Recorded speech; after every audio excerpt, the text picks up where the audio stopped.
తెలంగాణలో అత్యంత దర్శనీయ హనుమక్షేత్రంగా అలరారుతున్నది. నిజాం ప్రభుత్వ కాలంలో ఈ ఆలయం నిర్మితమైందని చారిత్రాత్మక నేపథ్యం. బలబుద్ధి విద్యా దేహ మోహి హరహు కలేశ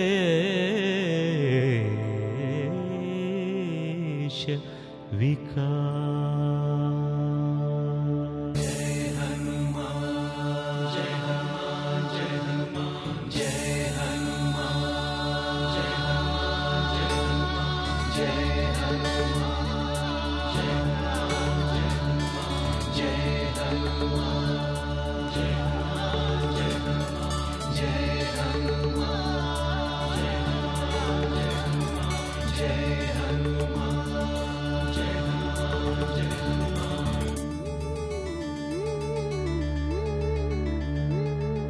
जय हनुमान ज्ञान गुण सागर जय कपीश तिरुलोक उजागर रामदूत अतुलित बलधाम अंजनी पुत्र पवन सुत नाम महावीर विक्रम भजरंगी कुमति निवार सुमति के संगी कंचन वरण विराज सुवेश कानन कुंडल कुंचित केश हाथ वज्र अरुध्वजा विराजै कांधे मूंज जनेऊ छाजै शंकर सुवन केसरी नंदन तेज प्रताप महाजगवंदन विद्यावान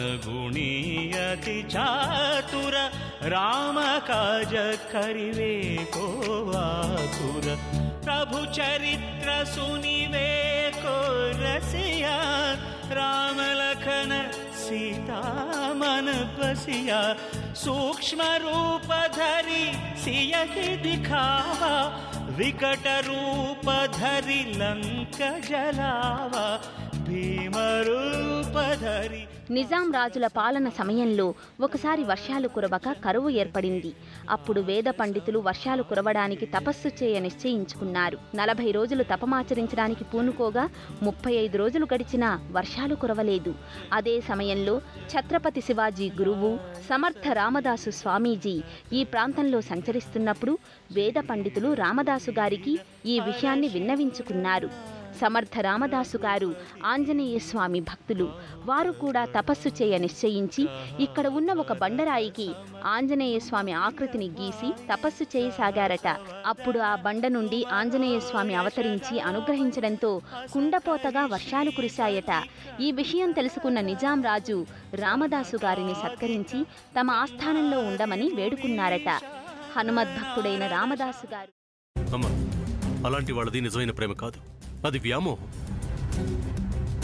ఎగ్జాక్ట్లీ చిన్నత్త, నిజంగా ప్రేమించుకున్న వాళ్ళు అలా చేయరు. ఎంత మనసు విరిగిపోతే కన్న కూతుర్ని పట్టుకొని మా దృష్టిలో చచ్చిపోయా ఉంటుందా తల్లి?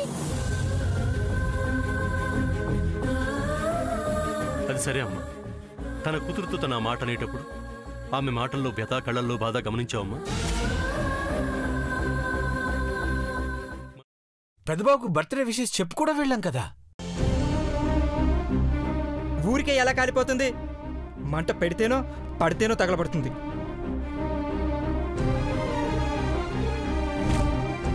కరెక్ట్ చిన్నబాబు, నీకొచ్చినట్టే నాకు డౌట్ వచ్చింది. పార్వతే షర్టును తగలబెట్టిందనుకుంటా.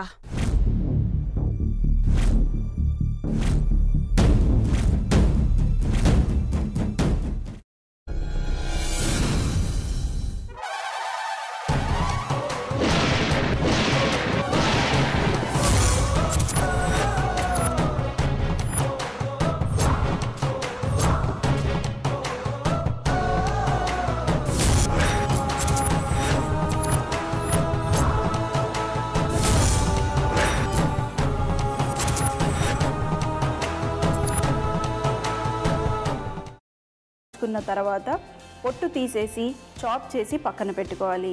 ఒక ప్యాన్లో కొద్దిగా నూనె వేడి చేసి అందులో ఆవాలు, మినప్పప్పు, శనగపప్పు, కరివేపాకు, సన్నగా తరిగి పెట్టుకున్న ఉల్లిపాయలు వేసుకుని 1 నిమిషం పాటు వేయించుకోవాలి. ఆ తర్వాత కాల్చి కట్ చేసి పెట్టుకున్న వంకాయని కూడా అందులో వేసుకుని బాగా మిక్స్ చేసి బౌల్లోకి ట్రాన్స్ఫర్ చేసుకుని అందులో తగినంత చిక్కటి పెరుగు లేదా పల్చటి పెరుగు వేసుకుని మిక్స్ చేసి అన్నంతో కానివ్వండి, చపాతీతో కానివ్వండి సర్వ్ చేసినా చాలా బాగుంటుంది.